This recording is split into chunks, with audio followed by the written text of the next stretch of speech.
जय मसीह। आज 1 जनवरी 2020 तदनुसार 16 पौष 2076 बुधबार। आज हामी माथिल्लो कोठाबाट हेर्नेछौँ। आजको शीर्षक छ समय बित्नेछ। आज हामी परमेश्वरको वचन भजन 90 को 1 देखि 12 सम्म पाठ गर्नेछौँ। हे परम प्रभु, पुस्तादेखि पुस्तासम्म तपाईँ हाम्रो वासस्थान हुनुभएको छ। पहाडहरू उत्पन्न हुनुभन्दा अघि अथवा तपाईँले पृथ्वी र संसार सिर्जनुभन्दा अघि अनादिदेखि अनन्तसम्म तपाईँ नै परमेश्वर हुनुहुन्छ। तपाईँ मानिसलाई धुलोमा फर्काउनुहुन्छ र भन्नुहुन्छ, हे मानिसका सन्तान हो, धुलोमा फर्किजाओ, किनकि तपाईँको दृष्टिमा 1000 वर्ष हिजो बिताएको एक दिन जस्ता मात्र छन्, अथवा रातको एक पहर जस्तै। तपाईँले मानिसहरूलाई मृत्युको निन्द्रामा बगाइलानुहुन्छ। तिनीहरू बिहान पलाउने घाँस जस्तै छन्, यद्यपि त्यो बिहान मौलाउँछ, बेलुकी त्यो सुक्छ र ओइलिन्छ। हाम्रो आयु त 70 वर्ष मात्र हो। बलियो भ्याए भने 80 पुग्ला, तापनि तिनीहरूको अवधि कष्ट र शोकमा बित्छ, किनकि आयु चाहिँ चाँडै बित्छ र हामी उडी जान्छौँ। आमेन। हाम्रो आयु ठिकसँग गर्न हामीलाई सिकाउनुहोस् र हामी बुद्धिको हृदय प्राप्त गर्न सकौँ। भजन 90 को 12। लेखक आफ्नो अनुभवलाई यहाँ यसरी वर्णन गर्नुहुन्छ।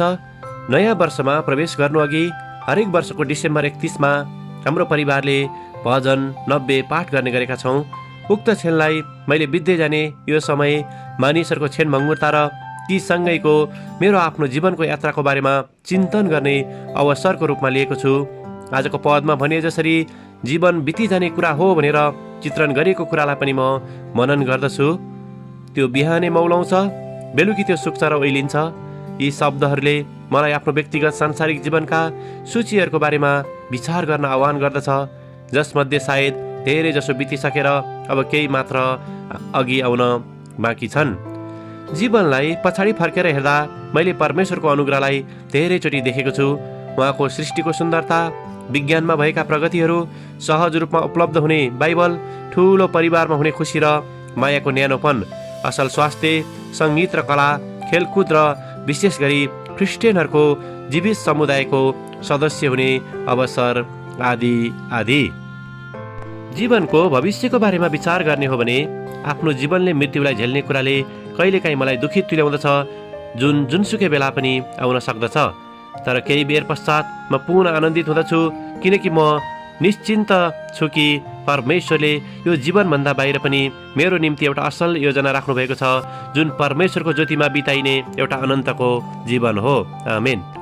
आजको विचार परमेश्वरको हातले मलाई डोर्याउनु भएको छ र सदैव डोर्याउनु हुनेछ।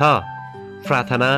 हाम्रो जीवनका वर्षहरूका परमेश्वर, हरेक दिन हामीमा आशिष खनाउनु भएको निम्ति र तपाईँलाई पछ्याउने अवसर प्रदान गरिदिनु भएको निम्ति धेरै धन्यवाद। येशूको नाउँमा आमेन। आजको लेखक गुइनो सेन्सी, लोम्बार्डी, इटली। आजको प्रार्थनाको विषय नयाँ वर्षमा परमेश्वरको अगुवाईको निम्ति।